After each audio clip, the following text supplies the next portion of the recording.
Okay. Kwame, yeni nkomo kakra. Ken, me da sina, ma me sha say free baby a. Udi me rana. UEFA Champions League playoffs no. Aye draw na ba so ene. Ye hu teams a ye sidi omo. Oma ye sidi omo no, ye teams a league phase no omo play see 9th to 16th and ye sidi omo. Ana clubs are no me unseeded no. Aye omo play see 17th to 24th. Na based on FIFA and Shisha no, clubs na ya ntimi nsidi omo no. Omo na bebo home matches ne first. Ana oma ye sidi omo no. Omo bebo home matches no the second leg. So in this case, teams are omo play see 9 to 16 no. Omo beko away first. Na ken me hwe fixtures ni ma ebi wo wase ye bobo boso. Brest 1 ni PSG game no. I believe so they analyze say they are nipa dodo na beti pu PSG say obe qualify ahead of Brest. On say baby ayedru no. Eye knockout phase eye party. Edru sa na emre wom kakra bibia timisi. The fact setting bi ekese. The fact setting bi wo form. The fact setting bi ewo enough individual materials no. Untimi mfa won sense ubo nka say change na for menenko sa time no. Sa team ni nebe qualify because that period na enenkosi sa time no bibia betimasi by Ken Brest 1 PSG die oka se o analyze ye there obia betipu PSG say obe qualify and say PSG etimi qualify a obehia either Liverpool them Barcelona emu baako Club Brugge any Atlanta a very tight game because my share Club Brugge this season in the Champions League omonya that bad. Most especially on game against Manchester City, Etiad. Untimi write omo off. By personally, adia Gianpiero Gasperini ni the Atlanta for you know. Me hope say Atlanta bet ma qualify. No ma menim. And baby Atlanta ye de more money say omutimi qualifier. Omba kusia ida Leo and answer Aston Villa. Which are manageable teams. I will bet my manage. So between Atlanta and Club Brugge and the Metepo Atlanta. Juve, PSV, and Doven. And what's a PSG very careful with this particular game? Juventus also. By Juventus this season, me who am most especially say you drew face ube here obi abema goals. Ube here goals to qualify. Because the goals aggregate be consider our face sweeper. So untimi she goals it me affect you. And Juventus as it stands now, untimi ma goals no more peno. So say Juventus bet ma qualifier. And what said Juventus said to me improve? I will goal scoring ability. Said Juventus said to me improve there. Juventus bet me I qualify at the accommoding. And said Juventus and I say PSV and Doven. I qualifier. Obeshia either Arsenal and I say Inter Milan. By sa game na nkasa die. For now, Juventus and Kasa won't convince me. Bayern enko ye. Ye say season nasi bebrebe Bayern and said enko ye by Ken. Bayern against Celtic die. Bayern for ye. Season we enkoye ma Bayern ba won Celtic ye draw na on Celtic e bo na wo so wani abrace up person compete with Champions League I was Bayern team qualify ahead of Celtic Baba City in Madrid is enko you free ade game new run of 16 oh na ya ma one matches okay Sporting Lisbon Dortmund Club Brugge Atlanta nes Ushuma Juve PSV final day similar. And Adia Bakuti Pep Guardiola, I was say no, a rivalry between Manchester City and Real Madrid. Because recently, Omusiapa was Champions League. Omusiapa. Obeka said the last 4 seasons, Omesiasa. And Anas watch a care, bare 2 seasons in terms of European football, a Real Madrid and Man City now dominating. And currently, all cut teams are. Oma dominating European football the last 2 seasons are Real Madrid and Manchester City. And to almost say Babesiano, I almost say sure Mohuna say no. A besa ma give ni ma yeshe. And as I watch a fixtures ni na and a fish shakesi and a hone ni wo. By Ken Real Madrid and Man City. Untimi underrated ubia. Real Madrid any suru bebree as it stands now. Man City crowd ye bobu. And to sanka udina ho say imprempre ya. Se no mbebo na anka beka se Real Madrid dia say Man City which aye no kre based on matches and you be a performance so far no currently in prayer dia Madrid dia say City nemum enye sesi eni ebo match no bibia betima sesa Real Madrid betima lose key players ni be true injuries on betima lose o mo form Man City na e ka se ne medal money nso ani no yemfa from na nko se ebo match no on betima sesa pick form bia odwen ho a wonte ase enti assistance na untimi nka se chenchina Madrid be qualify and as Man City be qualify but to me based on the me hu game no some Real Madrid person mo qualifier e be gina the first leg e we Etihad Man City be qualify so e be gina the first leg e we Etihad so the first leg is the most important game what be qualify bia na be gina first leg no so and Manchester City na ebo fie first because now you're unseeded Real Madrid in time ko win we Etihad Madrid 6 times o mako oni nyina no ontimi nkosho mo draw miensa and we lose miensa the last time we qualify na e call penalties no ball draw and e call penalties by see e ka say ye bo 90 minutes no ontimi nkoshe Manchester City with Etihad so say Real Madrid betima qualifier I just say Real Madrid ekonye a good results e we Etihad and Manchester City na mu so nim say okọ Real Madrid fear on time dominating. The only time a Manchester City akọ Real Madrid fear akọ win no eye Gabriel Jesus and De Bruyne ko share sa 2 goals no anytime bi obeko obi and the best eye draw so Manchester City person qualifier onim sese wentimi anwini enya convincing win na okọ Santiago Bernabeu e be difficult say oba akọ take lead akọ Real Madrid bebre and Real Madrid for so nim say so ko Etihad no akọ concede 4-5 e be affect Real Madrid boboko no so the first leg with Etihad no eye crucial and the team my friend is Real Madrid. Ayo crucial and the team my friend is Manchester City. Because one will be winning first leg, in case Man City winning first leg, no I said Real Madrid be 5. On himself or second leg, or crash score line, a convincing score line.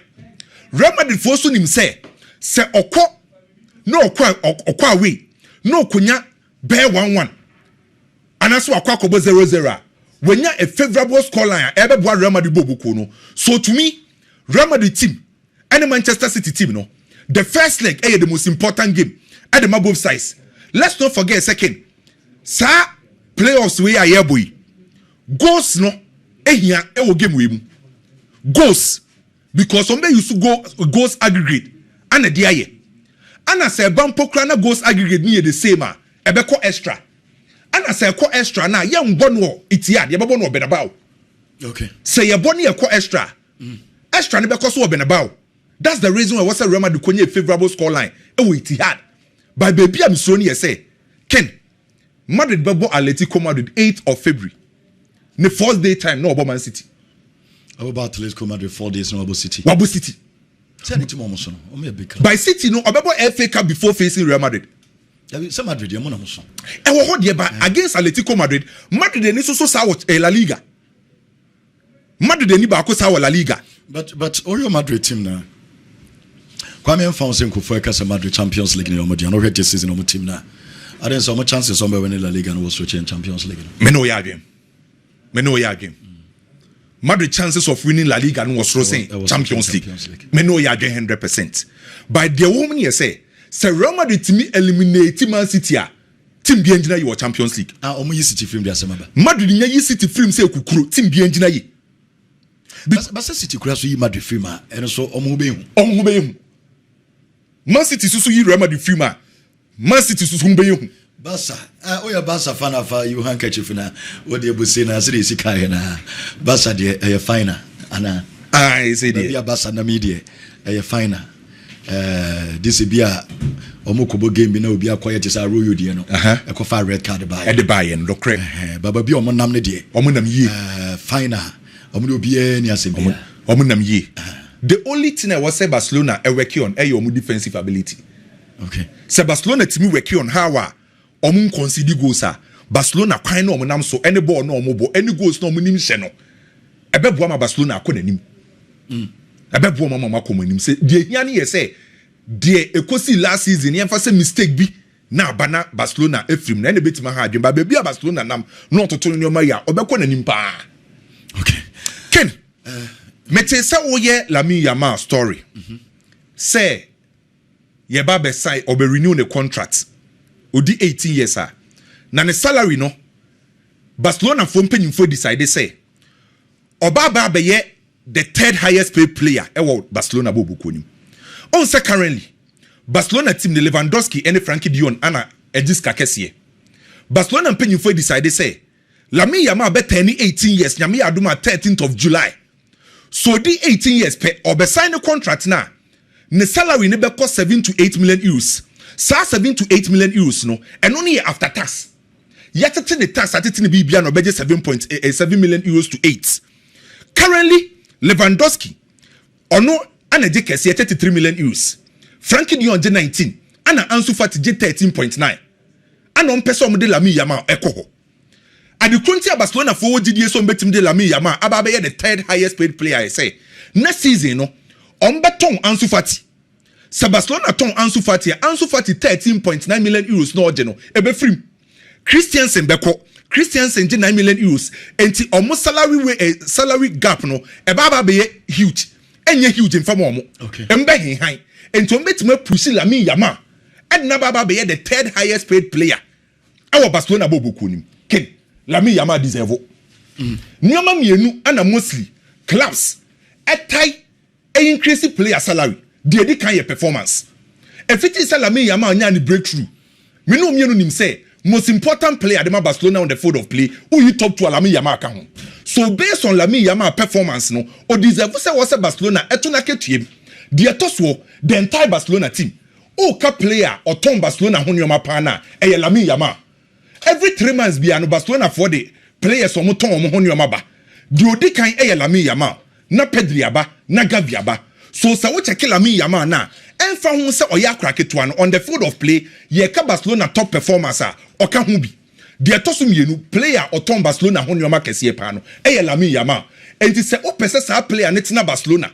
O pese na nigye na Barcelona bo boku no ehun tona e wasa o Lamine Yamal so ye comfortable. Let's not forget say PSG mo any other clubs in discuss ye tata Lamine Yamal. So what it means in here say e wasa Barcelona e renew Lamine Yamal contract na financially no o Lamine Yamal e sound to me Barcelona renewing Lamine Yamal contract no be ye third place and answer third player or this kakesi and ken it make a lot of sense. This player it deserve more and fa hu ni age he has also do 20-30 years and sana Barcelona man is kakesi the performance any score generating Barcelona no o deserve say Barcelona e this size kakesi and Edma minti Lamine Yamal e good omo renew no more maniska ni pe bia ye adwuma who deserve reward and Lamine Yamal e deserve sadia. Kwame me that say any Kwame Dela ye ba be di nkomo enche Edilson DB run yama kakremu nso Champions League no and draw ne to road to final said ye ebesi akonti obemo hunu nyina but mame misa aye Biggy quick one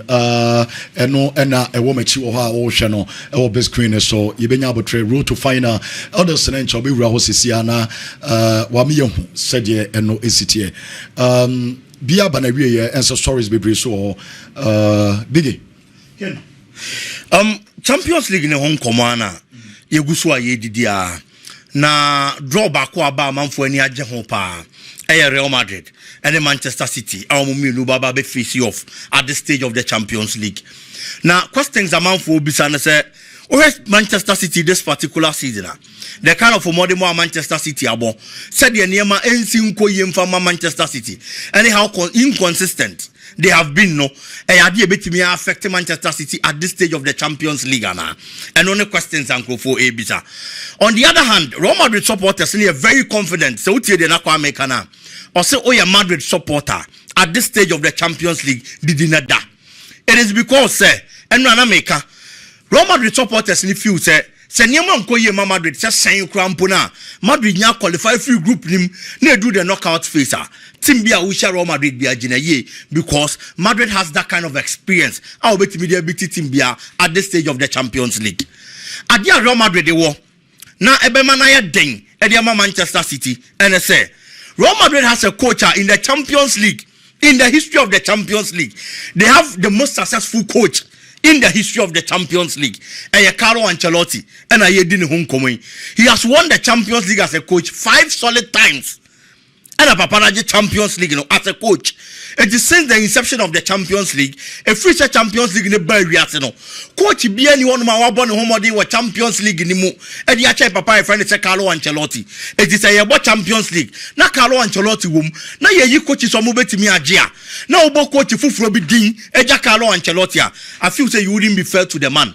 And no, any idea about where Madrid supporters GDA power. Number 2, team now all handle no, and yet just any other team. Team Carlo Ancelotti air handle no. And your team and also the most successful club in the Champions League. In the history of the Champions League. Team on also the Champions League do power. A Real Madrid team. A Carlo Ancelotti air handle. Et Madrid sa niema we nyina under their sleeves. I'll make media beat any team.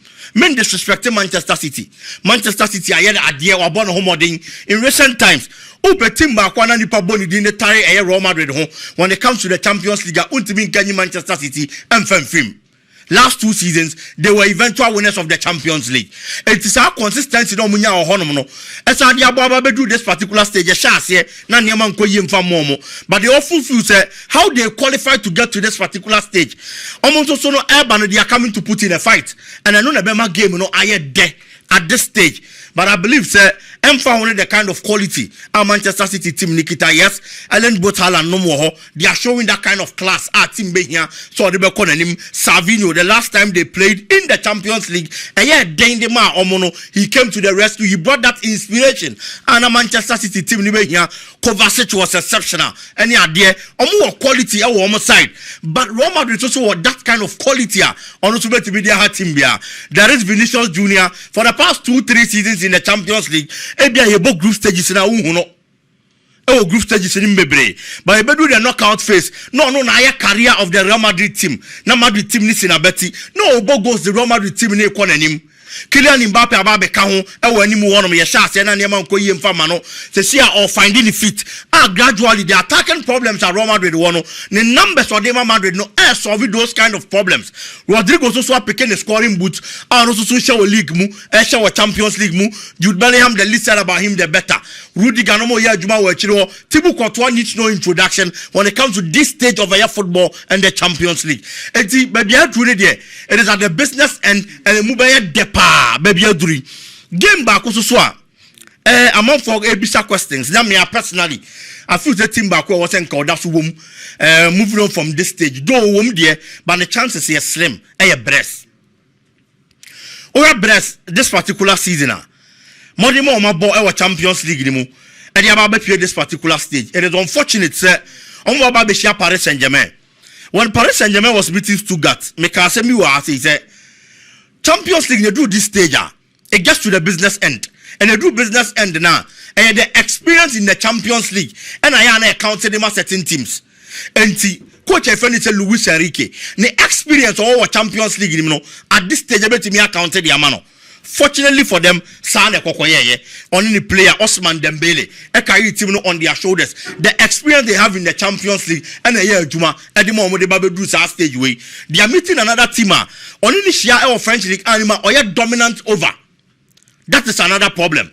Only in the Wofie, only in the neighbor league no mobile France is here Paris Saint-Germain and a that's all but team be our French League animal. Now I am fortunate I share will be our Sansuni Nibo of here. And yet easy and for my breast. I feel say now Senka Omunya another team and come over to me manager. Though they are doing very well, they've done very well in the Champions League this season. But Paris Saint-Germain experience our Champions League nimu omu players nibi Marquinhos, Osman Dembele, and you omu coach Luis Enrique. The kind of experience omu kita at this stage of the Champions League, Ebemana they are my breast skin. And unfortunately for them, Ebi are not going forward. Yankwan who breast and so I the next stage of the Champions League. I don't have interest for breast for Ken Omudino my Champions League nimu ya kono. Biggy and breast. Biggy Fabako come. Can Christopher Nkuku. Yeah, Nkuku story. Nkuku akasembi all the story be by say Nkuku say the end of so free Chelsea team nimu coach e friend Enzo Maresca and until the person free mo. Se player do stage say ya ayana football na ya adwini mo adwuma enti psychologically ono ankasa ni team no say onya sound and prepare ne ho a no matter the opportunities are my player na niam ntimi ntisa. I am saying this because Edem de bia ba be da prayer ni tirima o se coach ni mpe na asem o feel say coach ni ntwiti ni ye enti the time onya wo Chelsea born very limited me gitum say nkuku ba Chelsea no na ni CV wo soro no wage Bundesliga player of the season and odeba no wage Germany footballer of the year and odeba no wage top scorer of Bundesliga ni mu on 4 krogo bi a 16 goals and omumienu share e wo soro no na odeba eti oba Chelsea no na o feel say oba be command a sport e wo Chelsea team ni mu oba ya quality ni wo obo but injuries aba mu de man no and o call the sidelines oba back a new coach takes over coach na taking over again adia ba ko football mu ni say coach ya fofora only time o de ba ya matrai makwe enkani ka se matrai makwa achese me so ahwe me try ahwe se be ya only time o de ba ya sa ade no they are always going to work with players who feel say instantly me you see no be ma me results eti omo ya training ama na nya gidie wo mu ene ma afade ama omo no e na o de sa players ne bo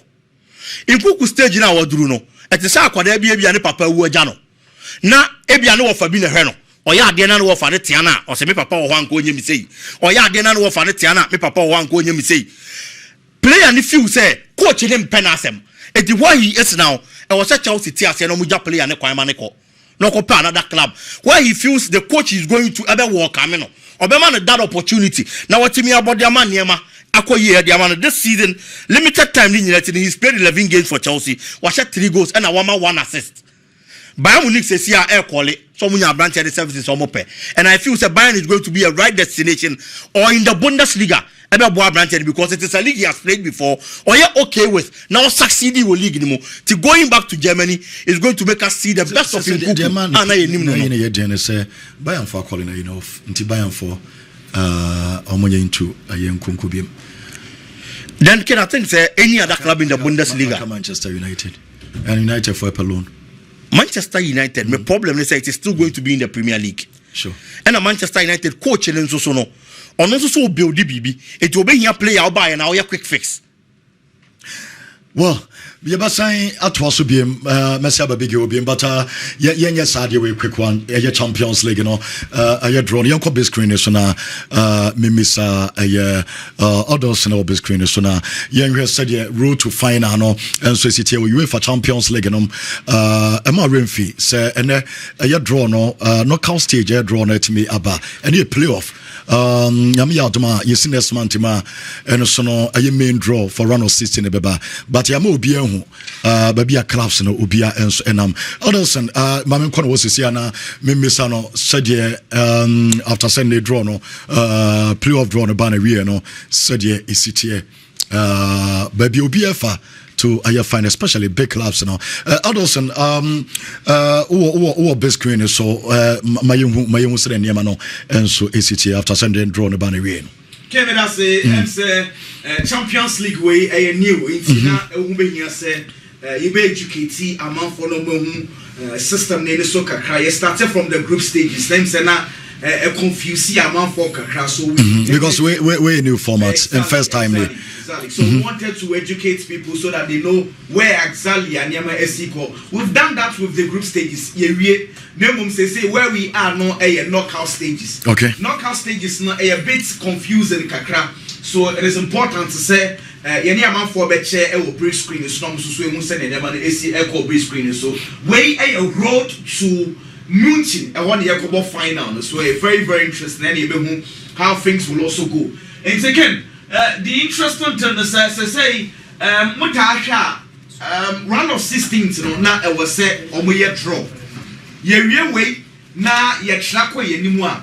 There's going to be another draw, which is going to be on the 21st of February. 21st of February. And now ever taking charge of the round of 16, quarterfinals, semi-finals. Ever painting picture no very, very clear. Into from our henceforth, now man for meeting at senior man. So it is important to say acquire sano. You be man or big screen. So send you be the pictorial evidence so that you understand it. It's again, Wadaroma any loss na Daroma. It's say you the big screens and also what Champions League and send you a city and it's again. Say. Minimsana Ghana for any footballing fans don't want now expecting say Anye Bianchi Benya the Classico Yako Yedimuna because they're very strange. One of those fixtures are very strange to have a Classico in the Champions League. Is it 4 times the pay? 4 times so far home and away just 8. The last time I bought between 2011. But another draw also so Sebesansonia Classico, it is going to be in the semi-finals.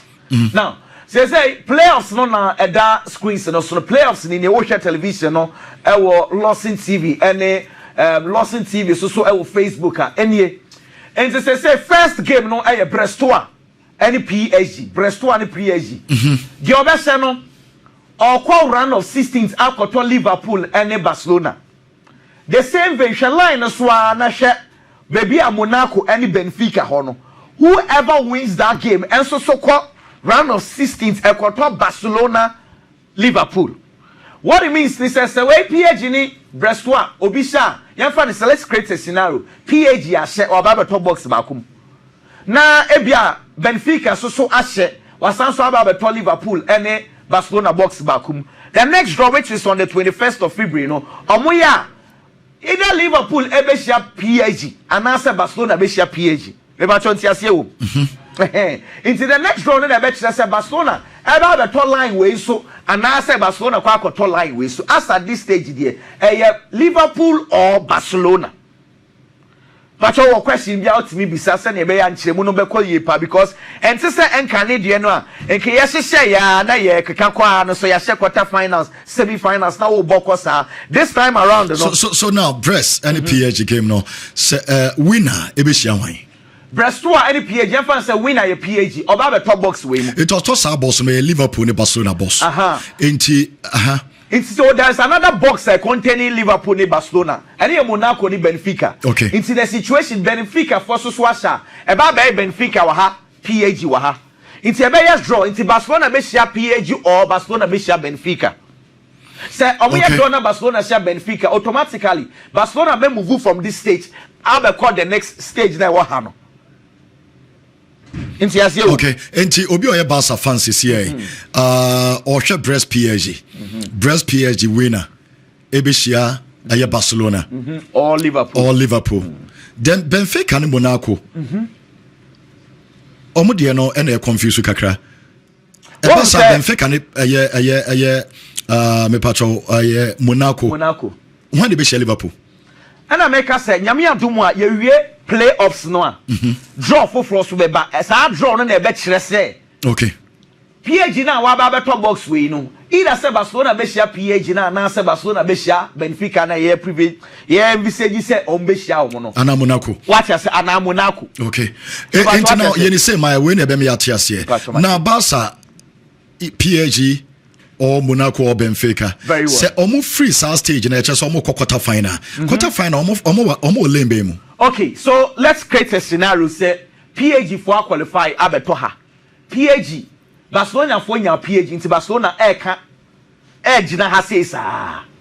Because when you draw na Barcelona nya Benfica and say Monaco, they will move Barcelona from this zone to the next zone. Into for now, let's create a scenario. Say Barcelona and PSG, was the same.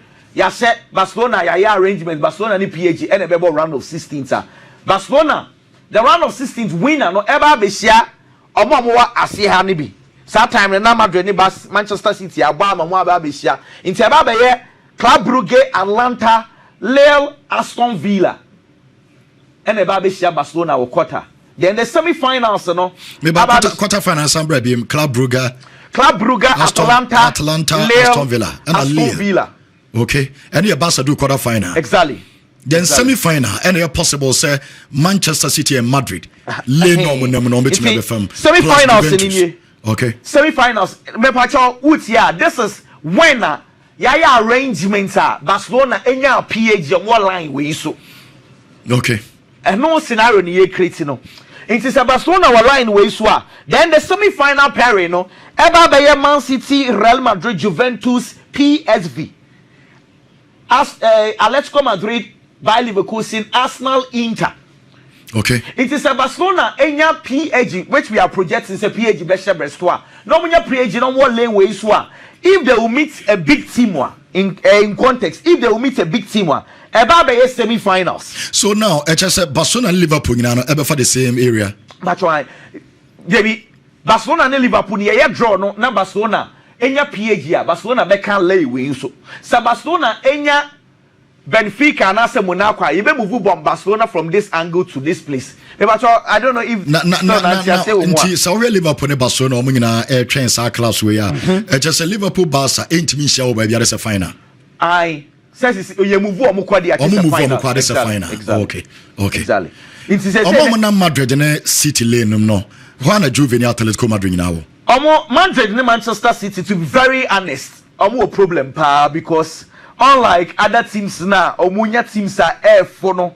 The anymore day Manchester City, Real Madrid, and I can say City in Madrid almost just several times so far from 2021 to 2024. That's like 4 Champions League seasons. 4 Champions League seasons, you know. Chelsea, Manchester City, and then Real Madrid about so many games, 3 games. What this season where they come Manchester City Real Madrid about 4 into Asia pa. But this time around, Asiano a playoffs. Into Madrid City, your best channel or Atletico Madrid any by Leverkusen area. Simo.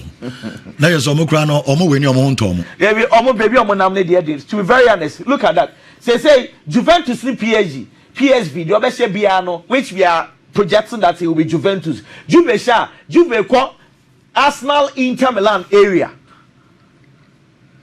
It's adding. Remember, senior amount for Messi at CSA. Senior will go back to the old Champions League. You know, just say you have playoffs near year.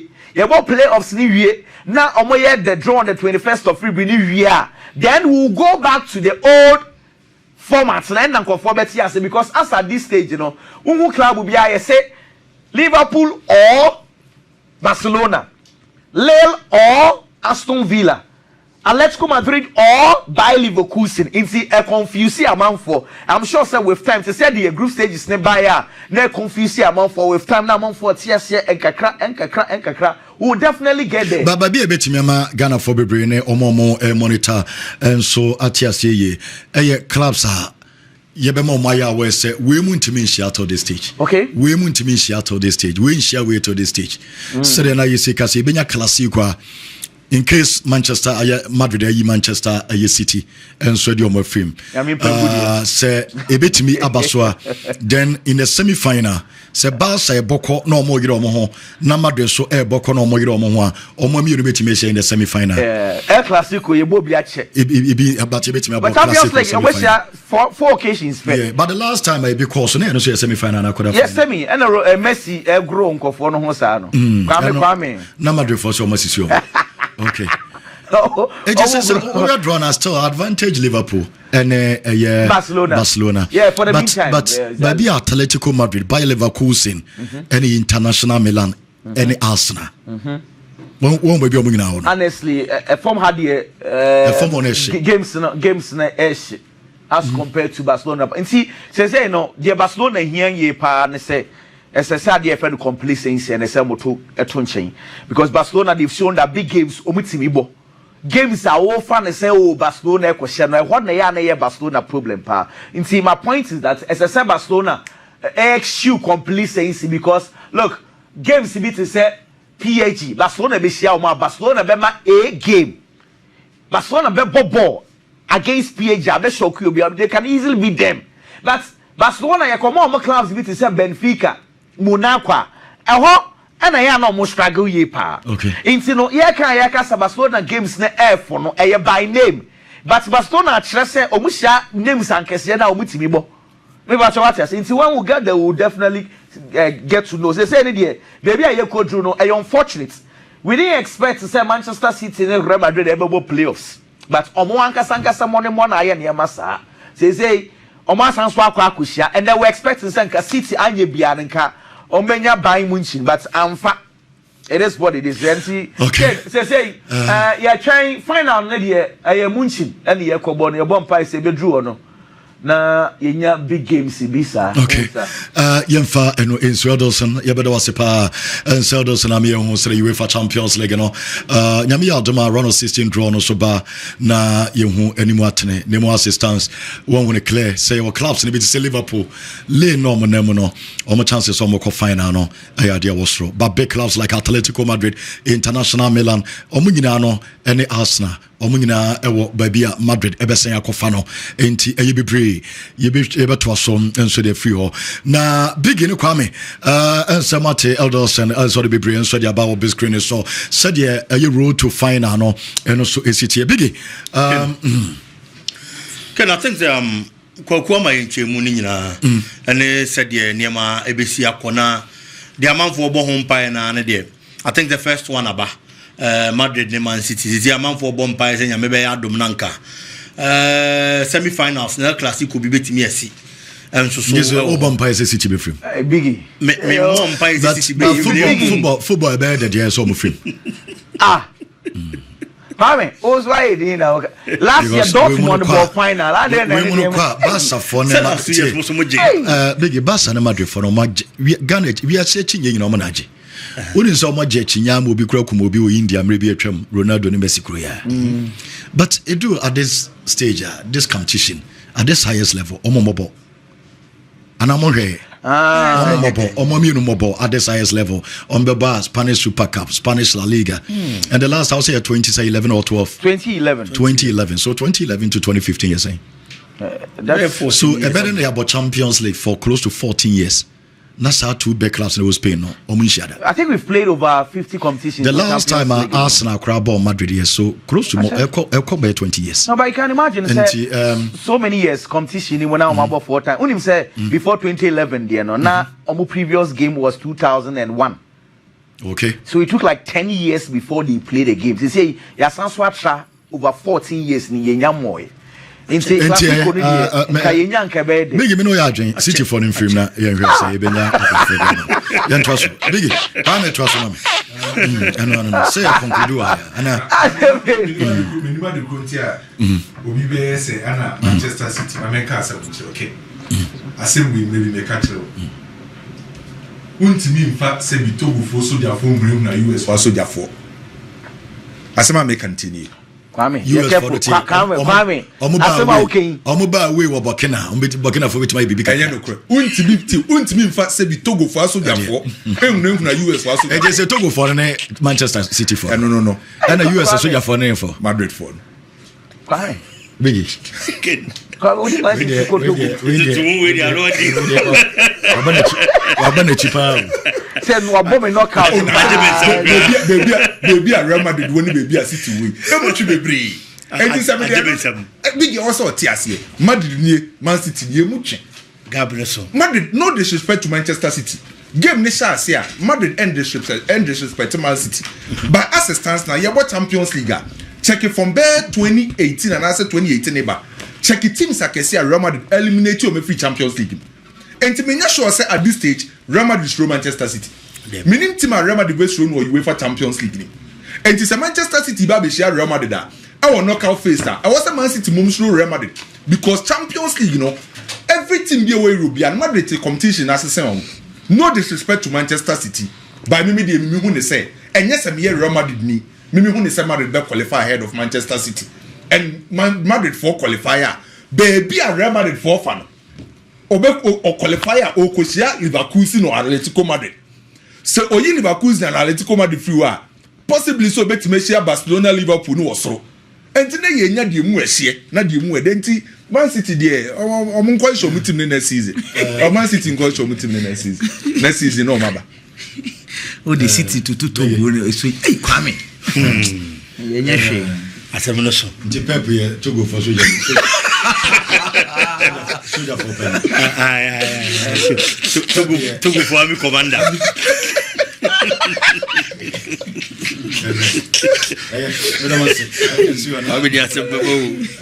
Kwame knockout na why na ka we kotokone house na ba no why sam fantu.